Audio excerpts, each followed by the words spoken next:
A partir de agora, a Rádio Imperial passa a apresentar Nós Servimos, um programa com a produção e direção do Lions Clube Quitandinha. A apresentação, Dr. Paulo Magno. E ouvintes da nossa Rádio Imperial, aqui estamos mais uma vez com o nosso programa Nós Servimos, sou a chancela do Lions Clube Petrópolis Quitandinha. Parabenizar aí a nossa Rádio Imperial, a mais querida da cidade, pelos 2 anos e 3 meses de liderança absoluta, com mais de 5.700 acessos, que é o dobro da segunda colocada, mais que o dobro, né? Da segunda colocada em acessos. Vamos lá, né? E aí deixar também o nosso WhatsApp Imperial aí, 24, né? O DDD. E o número é 988-360722. Repetindo, para o pessoal gravar bem. 988-360722. É isso aí. Parabéns, então, à Rádio Imperial aí por esta liderança absoluta. 2 anos e 3 meses de sucesso. Isso aqui é, hein? Isso aqui é. O resto é conversa. Bom, nós hoje vamos bater um papo aqui com o Dr. Henry Grazinório, nosso amigo já costumeiro de vir aqui dar as suas opiniões sapientíssimas para o nosso programa. Nós hoje vamos bater um papo sobre o atual momento político brasileiro. Eita, que hoje o bicho vai pegar. Bom dia, Dr. Henry. Bom dia, Paulo Magno. Bom dia aos queridos amigos da Rádio Imperial. Bom dia a essa audiência líder, né? Liderança de audiência, que notícia boa, né? Não é nova, porque a gente já vem acompanhando. E a rádio tem realmente uma quantidade enorme de ouvintes e uma força fenomenal, a Rádio Imperial, né? Graças a Deus, né? Eu acho que é uma cultura mesmo da cidade, né? Das pessoas ouvirem a rádio, o amor que as pessoas têm por essa rádio. E esse número de acessos que agora você passa, que a técnica passou pra gente hoje, né? É algo extraordinário, né? Porque realmente, principalmente se considerando uma rádio FM, né? AM, né? Quer dizer, ela concorre com rádios aí FM de grande potência e enfim, parabéns. E é bom a gente falar também aí, né? O acesso através do computador, radios.com.br e pelo aplicativo do seu celular, né? Radiosnet.com. Né? Isso aí é bom, que aí divulga cada vez mais quem às vezes não está podendo estar acompanhando pelo rádio, pode acompanhar pelo computador ou pelo aplicativo, né, do Radiosnet. Doutor Henry, a existência da crise política é patente no nosso país? Bom, para mim, eu acho que nós não estamos numa crise política. Né? A crise política, ela permanece, quer dizer, nós não entramos numa crise política. Ela já estava. Ela está aí há 20 anos, talvez um pouco mais. Uhum. O que nós temos hoje é uma transição de poder que, mesmo após a eleição do ano passado, ela não foi entendida pela oposição, mas pela oposição radical. Porque a gente nota no Congresso Nacional que os partidos já começam a se alinhar no sentido de apoiar o governo, aqueles que eventualmente não apoiaram na eleição passada. O que é uma decisão lúcida, ela é uma decisão lúcida, porque o Congresso, embora seja uma casa política, ele tem que ajudar o presidente da República, o Poder Executivo, a governar o país e fazer as reformas para as quais o presidente foi eleito. O PSL estava preparado para o poder? Não estava. Não estava. Está? Não, eu creio que não. O PSL era um partido que praticamente não existia. Bolsonaro, o presidente... Tinha que ter uma sigla. Trouxe legenda, trouxe votos e elegeu um grande número de deputados estaduais e federais e senadores, né? Pessoas que se projetaram, na sua grande maioria, salvo as exceções, através de Jair Bolsonaro. Então, esse fenômeno precisa ser entendido. Uhum. Por incrível que pareça, embora as divergências no Congresso estejam sendo resolvidas, ontem, por exemplo, o presidente nacional do PSDB anunciou que vai apoiar a reforma da Previdência. E o presidente... Assim de graça? Anunciou que vai apoiar. Deve ser de graça, porque o presidente Bolsonaro não tem feito. Ele não tem concessão nenhuma, né? Eu acho até que ele está exagerando um pouco. Eu acho que ele tinha que fazer algumas concessões políticas, né? E a política tem isso, né? Ele também não pode exagerar e interpretar que tudo que o governo eventualmente ceder está ligado à corrupção, à compra de votos. Não é isso. Política é um pouco... A política arte, boa né? de negociar, de entender as necessidades do outro. Mas não aquela negociata que os parlamentares estão propondo. Não, essa né? eu creio que nesse governo não tem. Não parece que vai ter, né? Que não até tem. Agora... Aliás, a negociata que eles falam, eles usam um termo que não tem politicagem? Papo, né? Que não está tendo uma conversa, né? Aquela conversa de pé de orelha, né? Pé de orelha, gostam, né? Que visa dar vantagens indevidas contra o interesse público, exatamente, a favor do interesse particular. Eu acho que isso não vai ter, não. Mas a crise essa crise que vem há 20 anos, eu tenho a impressão que ela vai ser amenizada, porque não tem saída. O Congresso tem que aprovar as reformas necessárias. Concordo com você. Né? Segundo, nós já sabemos, já está demonstrado que a economia ela tem um giro, ela tem um movimento que depende hoje muito menos do governo. Embora parte da imprensa continue imputando ao governo a responsabilidade sobre a questão da economia no seu sentido 100%. Não é assim. Exemplo, essa semana o dólar caiu, a Bolsa atingiu, anteontem, o maior nível de pontos do mês de maio dos últimos 20 anos. Quer dizer, há mais de 20 anos ela não tinha um crescimento no mês de maio, porque o início do ano é um ano sempre difícil. Sim. A gente sabe disso, a economia balança nessa época. Ainda mais com troca de governo. Ainda mais com troca de governo, exatamente. Então eu acho que a crise a que se refere hoje, a gente vê movimentos na rua e esse movimento eu acho muito bom. O Brasil estava precisando disso. Eu acho que a campanha do Jair Bolsonaro, não é? Ela trouxe de volta o povo para a rua, coisa que a gente não fazia há muito tempo. Quarta-feira, até que eu falei aqui no debate com a turma, com os debatedores da mesa, no programa Debate 1550 da Imperial, eu falei que enquanto na Rússia, na França, o pessoal vai para a rua para ser contra o governo, aqui o pessoal vai para a rua para apoiar o governo, né? É uma coisa totalmente desconhecida isso no mundo, né? No mundo, E isso é bacana porque é um método. Aí vem aquela história que a gente sempre fala, né, Paulo? O jeito brasileiro de fazer as coisas. Né? Nós somos, às vezes, criticados por... vocês são terceiro mundo. Em certas coisas somos mesmo. Mas há momentos em que nós podemos, vamos dizer assim, fazer diferente. Então, você vê, você acaba de eleger um governo, não é? E o povo continua indo para as ruas e apoiando as medidas. Eu acho que isso é muito saudável e tem que continuar. Eu queria pedir licença a você para mandar um abraço aqui para alguns amigos que estão me mandando aqui mensagens. Sim, perfeitamente. Ernesto Pina, meu querido amigo, obrigado pela audiência. Cláudia, Jaqueline, estou aqui recebendo algumas mensagens do pessoal. Isso é muito bom, né? Ô, Henry, quais são os personagens dessa atual crise? Bom, ela não tem personagem novo, né? Já são todos conhecidos. Eles estão conhecidos, mas eu acho que o principal personagem, ele não é físico, né? Eu acho que o principal personagem é a situação que o Brasil mergulhou, principalmente a situação econômica, né? A economia, ela praticamente direciona a política. No mundo moderno, principalmente nos países capitalistas, a economia é o norte da política. A gente viu, por exemplo, que enquanto a esquerda governou o Brasil e a economia estava indo mais ou menos, ou até aparentemente bem, os escândalos, as questões ligadas a nada disso eclodiu, né? Mas, na medida em que o sistema começou a falhar, não é? O desemprego aumentou, a economia começou a balançar, e aí você percebeu que as estruturas do país estavam balançando, quer dizer, não havia investimentos nas áreas principais.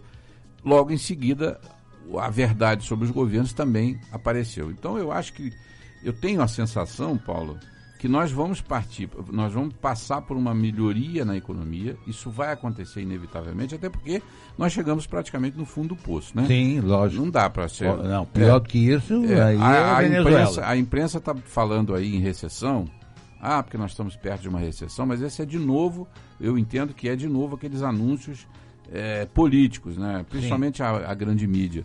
Que faz questão de... tem uma mídia boa, né? Aquela mídia, vocês aqui, por exemplo, na Rádio Imperial, eu vejo que vem gente de todas as opiniões, de todos os matizes. Eu entrevisto as pessoas vêm e falam e dão sua opinião, mas aí existem setores aí que estão muito direcionados, né?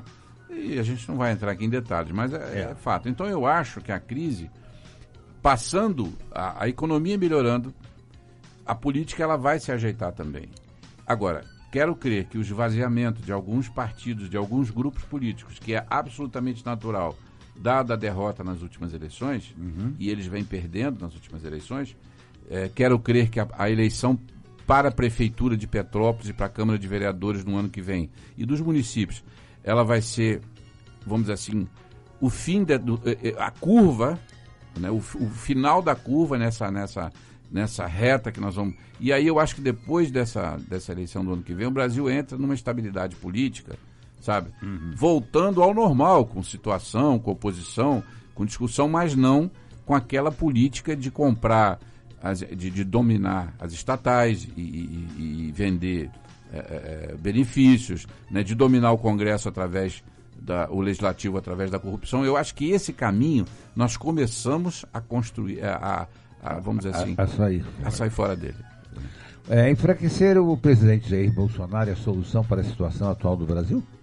Não, eu acho até que ele não tá enfraquecido, não. Né? Ele tem um estilo... Bolsonaro. É o estilo próprio. Ele é um homem simples. Ele disse mais de uma vez que ele não foi preparado para ser presidente da República. Aliás, ele gostei muito da entrevista dele no Danilo. Muito sincero. Muito sincero. É uma pessoa... Outra coisa, a pessoa de Jair Bolsonaro, ela tem que ser desvinculada de qualquer outra coisa. O Bolsonaro, ele é um político solitário. Ele tem ao lado dele apenas uma população que acreditou e que acredita nele. Ele é um político solitário. Certo. Isso... não digo no sentido pejorativo, não. Eu me refiro à postura dele. Lembra muito alguns líderes, como Getúlio Vargas, por exemplo, não querendo comparar no sentido político, mas uma pessoa que tem um carisma e tem, ao mesmo tempo, uma personalidade muito independente. Portanto, se vincula através de interesses da sociedade, da nação. Mas ele não se vincula politicamente a nenhuma... Não nos parece esse tipo de vínculo. E isso incomoda o establishment político de costume, porque normalmente esse establishment, esses grupos, eles sempre querem ter o presidente almoçando, jantando, tomando café com eles, para que possam, evidentemente, ter as conversas, como você diz, de pé do ouvido. Exatamente. O presidente Bolsonaro tem errado onde e em que? Eu acho que ele tem cometido alguns erros, sim. A gente também não pode ser purista, né? Eu não sou... eu sou uma pessoa absolutamente... Vamos tapar o sol com a peneira, né? Até porque eu acho que a gente na política não pode ser coerente. E todos nós erramos. Tem que cobrar, né? Eu acho que há um problema de comunicação no governo, por exemplo, sobre essa questão da educação, que se espalhou que ele ia cortar 30%. Isso, óbvio. Deixar espalhar isso. Em primeiro lugar, o governo não pode divulgar esse tipo de coisa e deixar divulgar, até porque não houve corte. Exatamente. Houve contingenciamento que é feito naturalmente. É outra coisa completamente diferente. Não houve um esclarecimento com relação a isso, e o ministro da Educação, na ocasião, ele não soube administrar esse discurso. Então isso é um equívoco. Porque... Aliás, a parte da educação foi complicada até, parece que agora está acertando, né? Demorou para acertar, está demorando. Por quê? Porque são políticos que não têm experiência de comunicação com a população fora de uma campanha eleitoral. Porque é diferente. Quando você está no governo, eu costumo dizer o seguinte, tenho experiência de governo, você sabe disso, quem me conhece sabe, convivi a minha vida toda com isso. Quando se governa, e como o chefe de família ou a chefa de família, tem medidas que você tem que tomar que você não divulga. Elas são necessárias. Se elas são honestas, isso não tem a ver com falta de transparência. Não. Mas tem coisas que não são, porque a sociedade não compreende. E aí vem a oposição e transforma aquilo num monstro. Exatamente. Você fazer contingenciamento em orçamento é medida trivial. Isso aí todo mundo faz. Todo mundo faz, principalmente num país que tem déficits enormes, herdados pelos governos passados. Exato. Né? Então, eu acho que essa foi uma falha. Eu acho que a outra falha que a gente poderia apontar é o fato de que ele está demorando um pouco para definir o governo nos segundos e terceiros escalões da República. Eu também acho que já deveria ter mudado essa cambada toda, feito a limpa. Nós temos aqui na região serrana, a gente conhece bem os cargos, né, que são exercidos, e acho que o presidente, porque ele precisa governar, e para ele governar, ele tem que ter o grupo dele. Exatamente. Né, no bom sentido, é assim que funciona o governo. Porque, afinal, foram 20 anos de aparelhamento. Exatamente. E ele não teve, não sei se não teve tempo, não sei se ele talvez. Porque, por exemplo, os deputados que foram eleitos aqui na região, eles não têm experiência nisso também, eles não conhecem o que é isso. Então, eles não estão, a meu ver, contribuindo para que o presidente possa nomear pessoas para cargos importantes, porque a máquina tem que funcionar.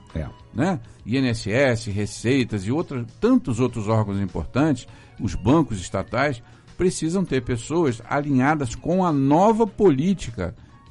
Isso é da política verdadeira. Exatamente. E eles não estão fazendo. Então eu apontaria o problema da comunicação e essa falta de não ter ainda definição de cargos, né?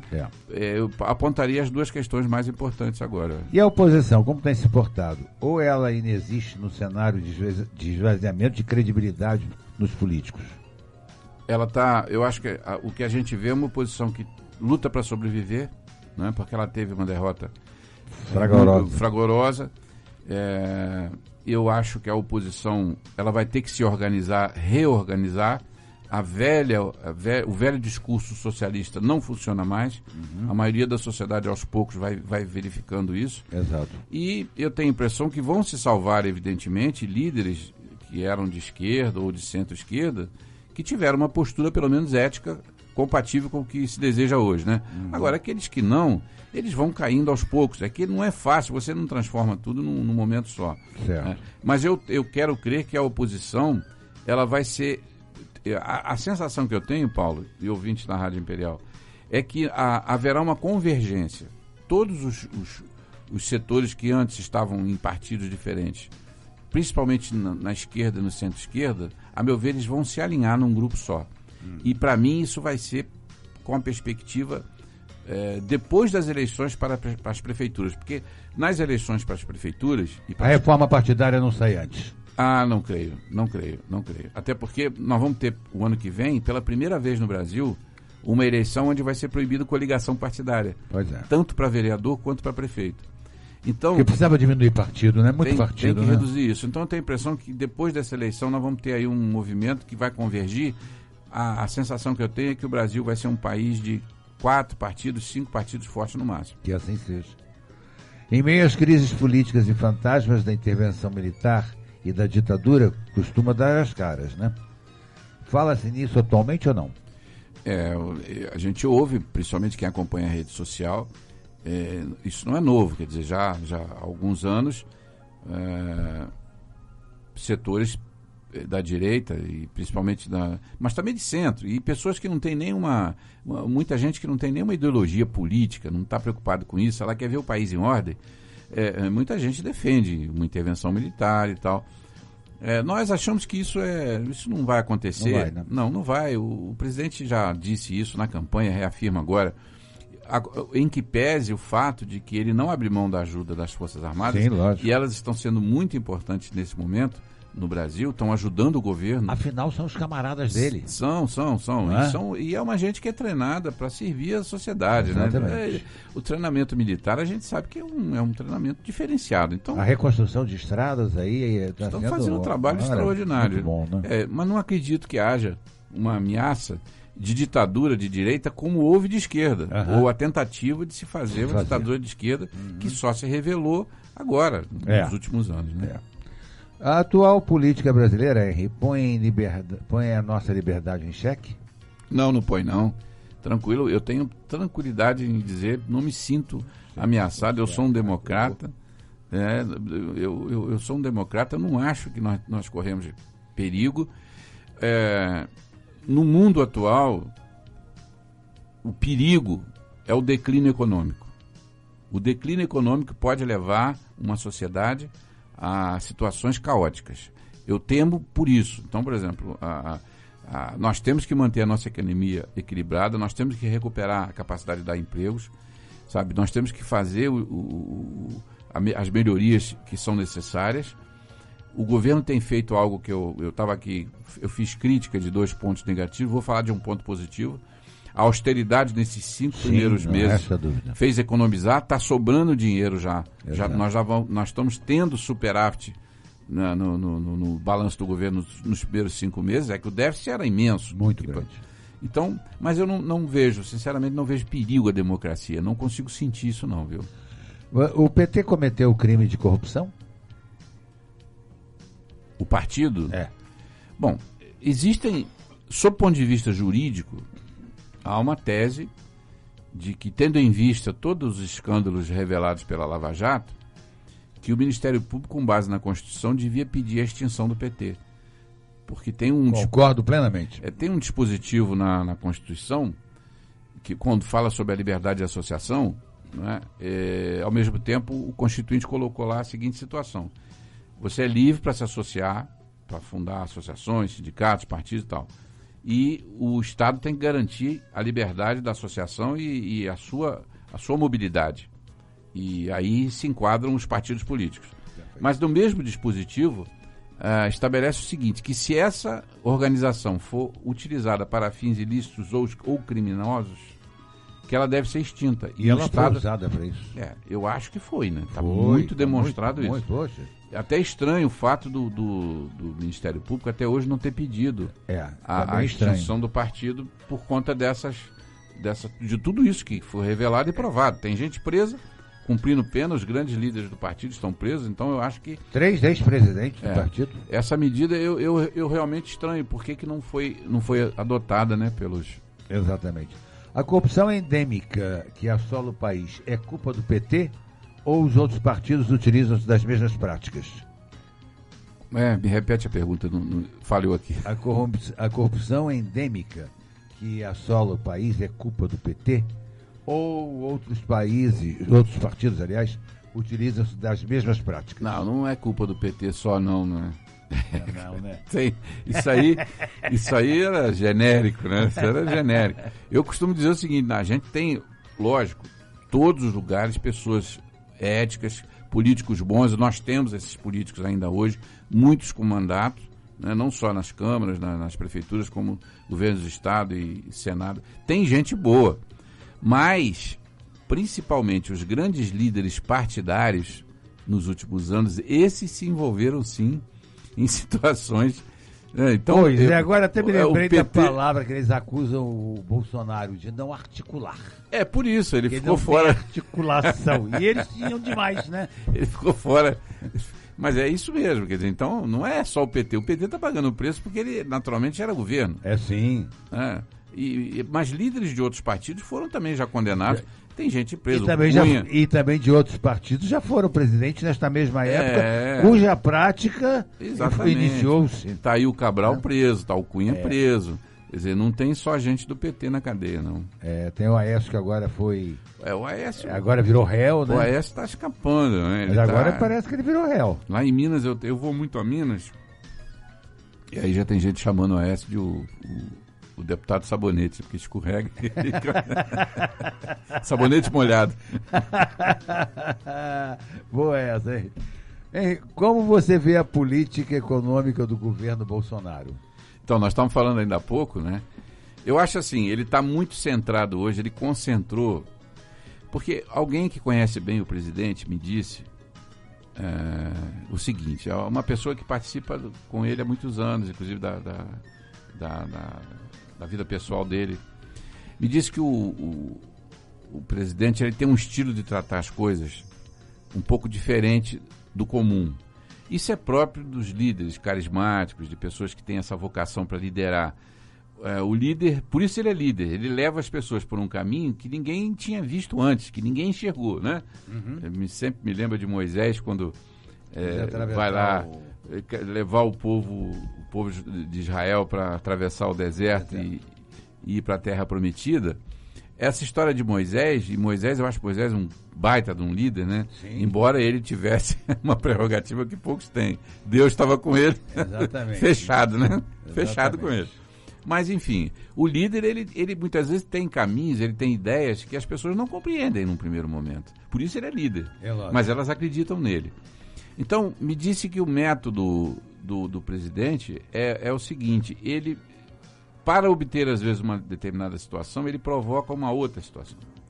Então, ele concentrou nesses primeiros meses de governo, ele continua fazendo um diálogo com a população amplo e jogou no Congresso a responsabilidade, porque ele precisa apoiar, ele precisa aprovar a reforma da Previdência e as medidas, por exemplo, anticorrupção, que o ministro Sérgio Moro capitaneou aquele projeto de lei. Então, como ele precisa aprovar, e ele não tinha uma maioria no Congresso formada, aquela base antiga, né, da cooptação, da articulação, eu tenho para mim que ele não abriu muita frente, porque ele quer aprovar isso agora.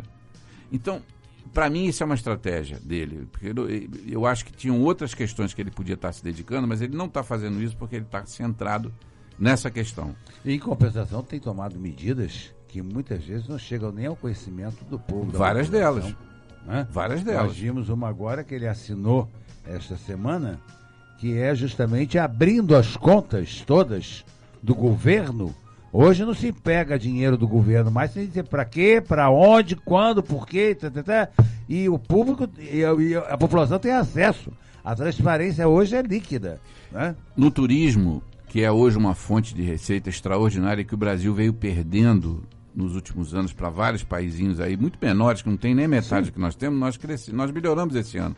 Uma das medidas que ele tomou foi aquela de não exigir visto. Pois é, o pessoal critica tanto isso. Não, aumentou, multiplicou por 10 exatamente. O número de pedidos de passagens para o Brasil, principalmente países asiáticos. Austrália, Canadá e Estados Unidos. E são os caras que estão com dinheiro, turista que gasta dinheiro no mundo inteiro. E essa turma não quer vir morar aqui não, pô. Que isso? Eles querem vir passear. Que ideia de jirico. Querem curtir o nosso país e gastar dinheiro aqui. Gastar os dólares aqui. Exatamente. Aí entra, você lembrou uma coisa, que tem muitas medidas que foram tomadas, mas que não foram divulgadas. Eu acho que o problema da comunicação do governo ainda está ruim.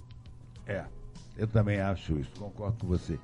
Vamos fazer o nosso intervalo comercial. A gente volta já para o segundo bloco. Estamos apresentando Nós Servimos, um programa do Lions Clube Quitandinha e a apresentação de Dr. Paulo Magno. Pois é, ouvintes da nossa Rádio Imperial, estamos voltando para o nosso segundo bloco do nosso programa Nós Servimos, sobre a chancela do Lions Clube Petrópolis Quitandinha. Estamos batendo um papo aqui com o Dr. Henri Grazinoli sobre o atual momento político brasileiro. Nós falávamos aqui, Henri, sobre a política econômica do governo Bolsonaro. Qual é o impacto de um ajuste fiscal no nosso cotidiano? E quais os riscos de eventuais ajustes? Bom, eu acho que... Você já foi secretário de Fazenda, está mais do que hábil para falar sobre isso. É verdade, um pouquinho só, né? Não é tanto assim não. Mas o que acontece é o seguinte, por exemplo, o verdadeiro ajuste fiscal que nós precisaríamos fazer no Brasil, eu até ouvi recentemente um entrevistado seu aqui falando sobre esse assunto, mas ele colocou o ajuste fiscal sob a perspectiva da iniciativa privada, sob o orçamento de iniciativa privada. São coisas totalmente diferentes. Tá? Orçamento público é outra coisa. O governo norte-americano, o governo dos Estados Unidos, tem o maior orçamento do mundo. Eu acho que ele está se equiparando, talvez, o da China está chegando perto. Tá? Porém, ele tem também o maior déficit do mundo. Quer dizer, o governo norte-americano, se todos que têm créditos com o governo norte-americano quiserem receber ao mesmo tempo, ele não vai ter como pagar. Entretanto, a moeda dele é forte. Então, é preciso separar. Na nossa vida privada, a gente tem que gastar menos do que a gente ganha. E nós temos que fazer poupança, porque a nossa vida, ela não é parada, ela é dinâmica e você pode precisar amanhã de alguma coisa, então você tem que ter uma aposentadoria, você tem que ter uma poupança e tal, etc, né? Essa é a regra. Agora, governos não fazem poupança. Dinheiro público não é para poupar. Dinheiro público é para investir em serviços e benefícios para a sociedade. E contingenciamento? Pois é, vamos chegar lá. Então, o que acontece? O déficit não assusta. O que assusta é você não ter dinheiro para pagar o déficit. Essa que é a grande questão. Exato. E o que aconteceu no Brasil nos últimos anos é que eles pararam de pagar. Eles não pagaram a dívida. E foi contada uma grande mentira. Absurdo, né? Isso foi uma das coisas mais surreais e a sociedade não sabe. Mentiram. Descaradamente. E a maioria das pessoas que não lê um orçamento, porque quem é que vai ler um orçamento? É. Eu leio, porque eu sou um psicopata. Mas ninguém lê. Então as pessoas não sabem que, na verdade, não vinha se pagando. Isso foi acumulando. Juros sobre juros e tal, etc. Muito bem. O ajuste fiscal que tem que ser feito hoje é o seguinte. Primeiro, precisa ter superávit no sentido de que a receita ela tem que ser maior que a despesa, mas tem que se pagar a dívida. Então, o governo atual ele está fazendo isso. O governo federal já sobrou dinheiro em janeiro, fevereiro, março, abril, maio. Né? Parte disso vai ser para quê? Para pagar os juros da dívida. Porque quando você paga a dívida, o governo tem credibilidade. Então, aí o que acontece? As pessoas investem, as pessoas compram títulos públicos. Porque, por exemplo, as grandes fortunas no mundo, diferente de nós que fazemos poupança para daqui a um mês, né? Pois é. Eles fazem poupança para 100 anos. Então, quando o governo abre, por exemplo, para vender títulos, para captar dinheiro porque ele precisa, quem está comprando esses títulos está comprando título para 10 gerações para frente. Eles têm muito dinheiro. Né? Fundos de pensão, fundos de aposentadoria.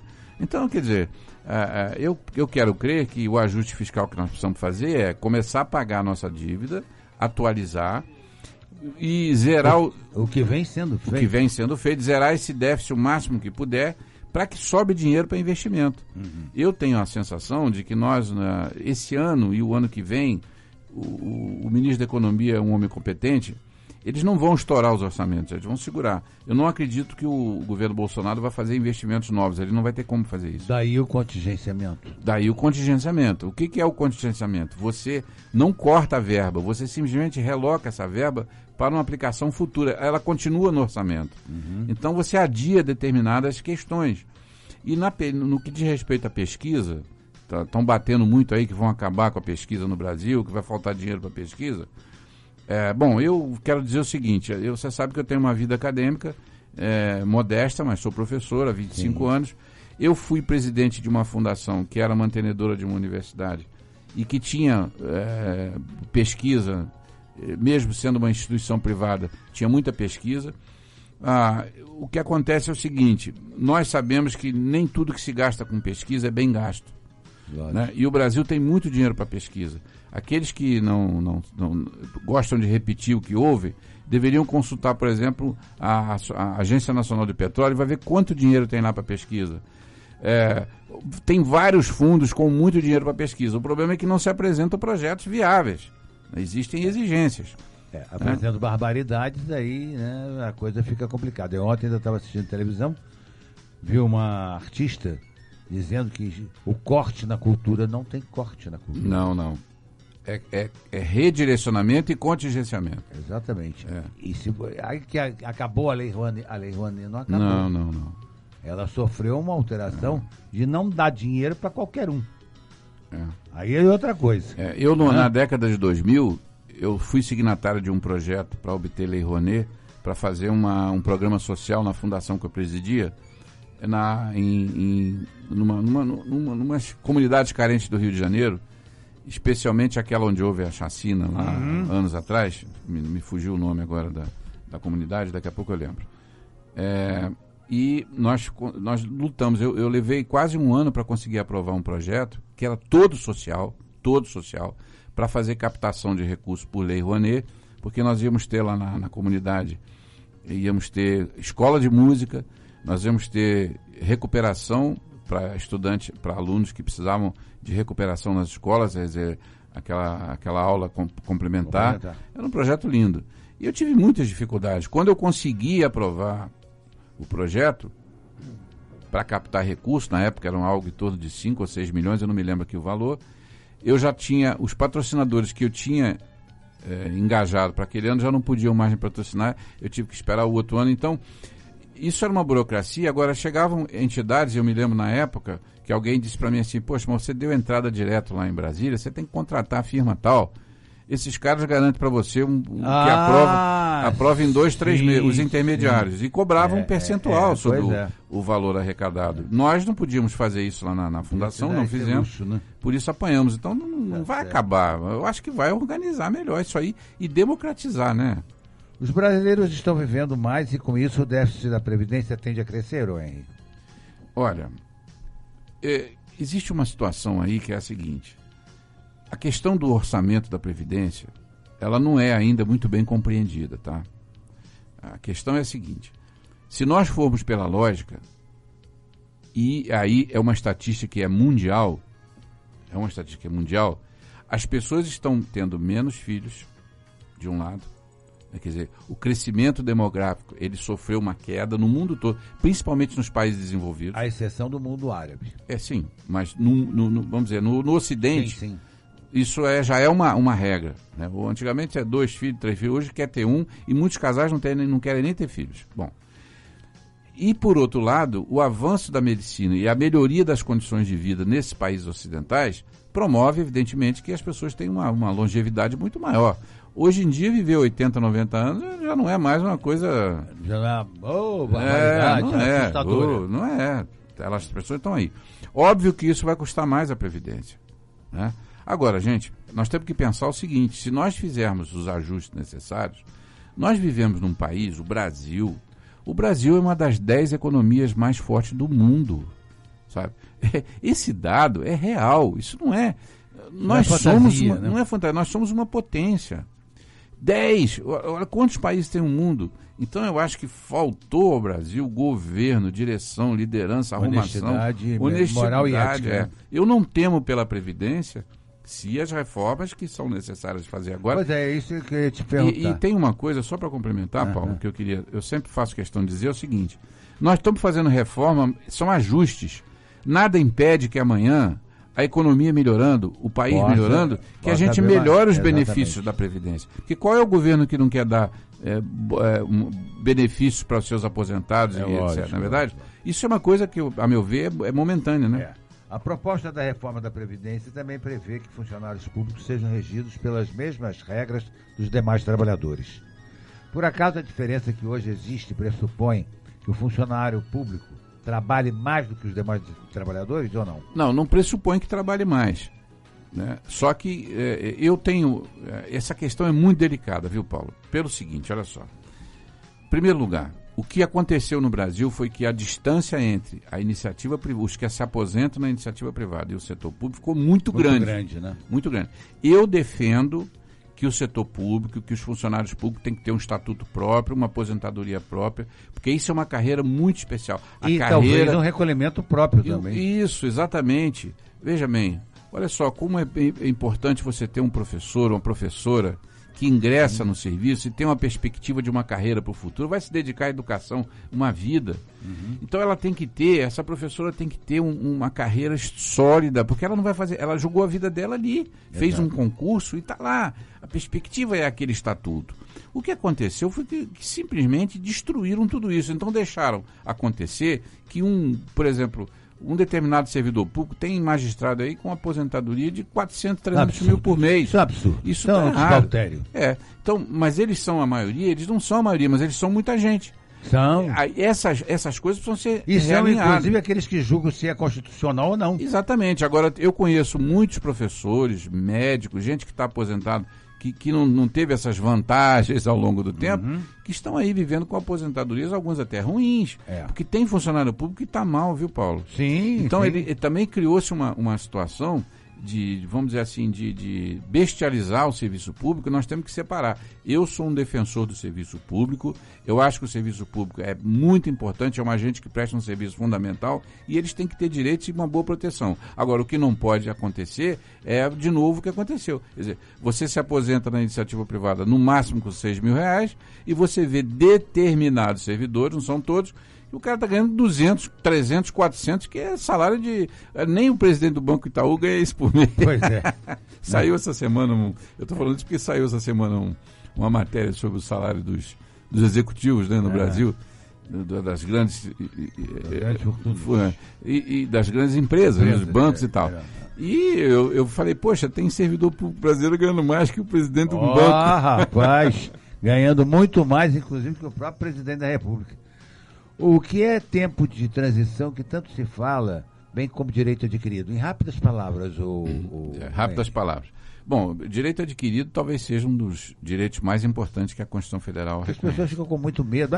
Vai mudar, calma, peraí. Eu duvido muito que os tribunais superiores brasileiros, embora ultimamente não tenham tido um desempenho que gere confiança na sociedade, mas como são também interessados, e aí abro aspas, salvo as exceções de praxe, né, eu não acredito que qualquer lei que vá causar lesão ou ameaça de lesão ao direito adquirido. O que é o direito adquirido? É aquele que você já incorporou ao seu patrimônio de direitos. Né? Certo. E já é seu por excelência. Ora, se você, por exemplo, aderiu a um plano do INSS para se aposentar em 30 anos, não pode, faltando 5, uma lei vir e mudar isso para 40. Exatamente. Então isso é uma afronta ao direito que você adquiriu. E um outro item que a Constituição protege também são os atos jurídicos perfeitos. Exatamente. Né? Existe o direito adquirido, mas existe o ato jurídico perfeito.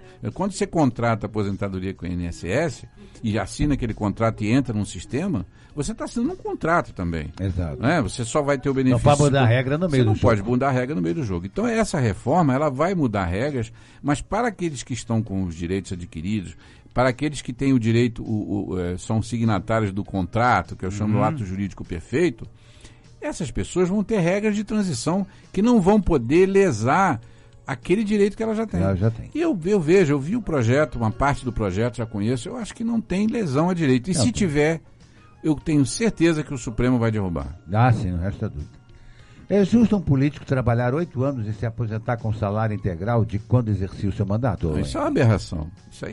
Essa é uma das aberrações. Isso tem que acabar, né? E nós estamos com um problema sério que está acontecendo agora, porque, por exemplo, a reforma previa, o projeto original previa que já se aplicaria de imediato essa mudança nas aposentadorias políticas. O Congresso, eles estão querendo jogar isso para o próximo mandato. Pois é. É sempre aquele problema de empurrar com a barriga. Em que pese alguns deputados federais e senadores do mandato da legislatura atual assinaram um documento, já estão abrindo mão dessas aposentadorias, mas tem gente que não abriu. Tem muita gente boa aí, que os nomes aparecerão mais adiante no horário, no momento oportuno, e não assinaram a renúncia à aposentadoria, essa aposentadoria. Isso aí eu não sei, não tenho nenhum um nome para classificar isso, né? Como qualificar. Não abriram mão, então, mas com certeza, pelo menos na próxima legislatura, isso não vai ter mais. Isso se a reforma for aprovada. Então vamos botar um pouquinho de lenha nesta fogueira que está muito calma. Como é que você vê a política de Petrópolis com 10 pré-candidatos apresentados pelas redes sociais? Como você acha que o petropolitano vai votar? Olha, nós estamos experimentando aqui, de novo, palpite. Não sou nenhum futurólogo, né? Apenas a gente... Nenhum vidente. A gente convive na sociedade, conversa com pessoas há tantos anos, né? Paulo, eu acho que a quantidade de candidatos que estão aí se apresentando não vai confundir a população. Eu tenho a sensação de que depois da última eleição presidencial e para governadores, grande parte do eleitorado fez um exercício fantástico de procurar saber quem eram e quem são. Quem eram os que estavam aí e quem são aqueles que querem vir. Ainda não é 100%. E quem são aqueles que já foram. Exatamente. Quem eram, né? Quem são os que já foram, os que querem permanecer e aqueles novos que estão chegando. Eu tenho a impressão que a população vai votar com 2 requisitos básicos. Eu digo os que decidem quem vai ser o prefeito. Não 100%. Sim, lógico. Mas eu falo aí de um horizonte aí de 120 mil, 110 mil eleitores, que tem a média daqueles que...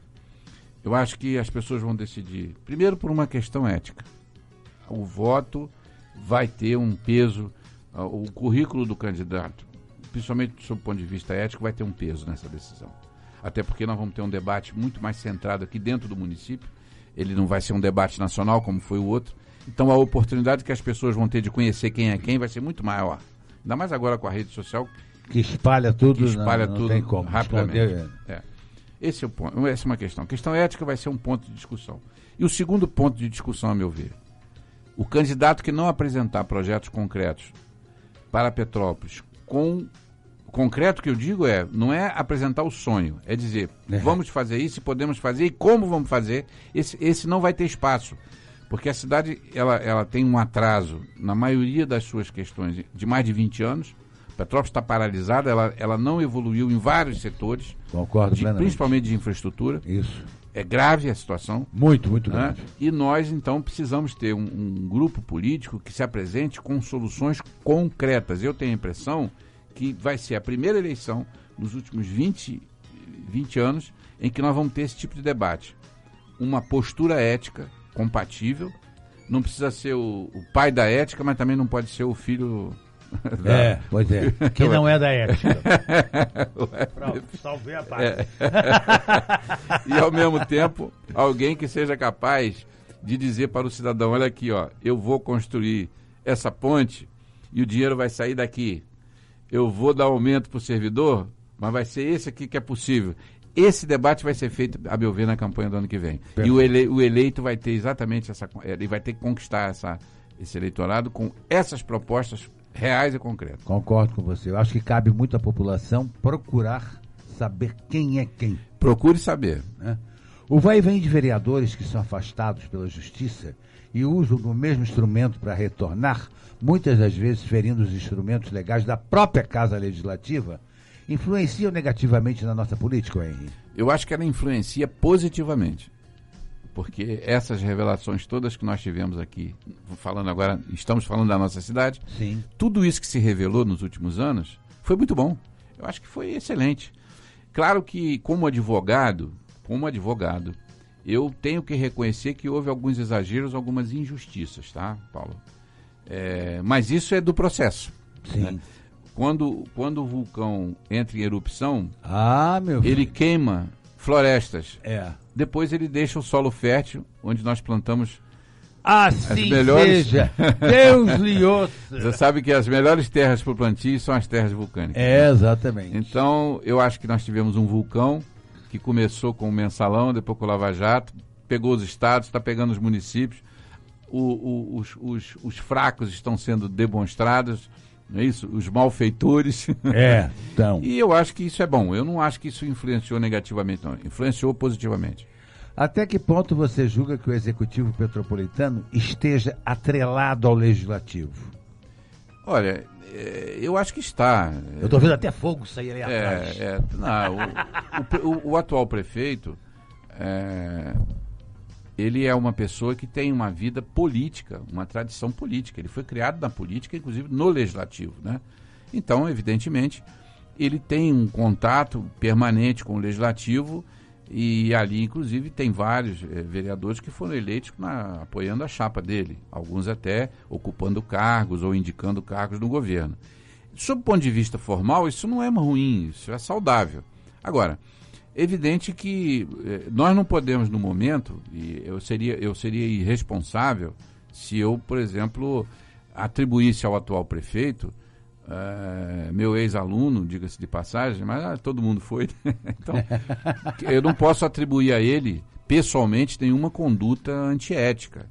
Não é? A crítica quanto à administração que não vai bem, ele não ter conseguido realizar o projeto que ele prometeu é uma coisa separada. Isso nós fazemos. Eu acho que ele não conseguiu realizar nós estamos no 3º ano já, né? Penúltimo ano.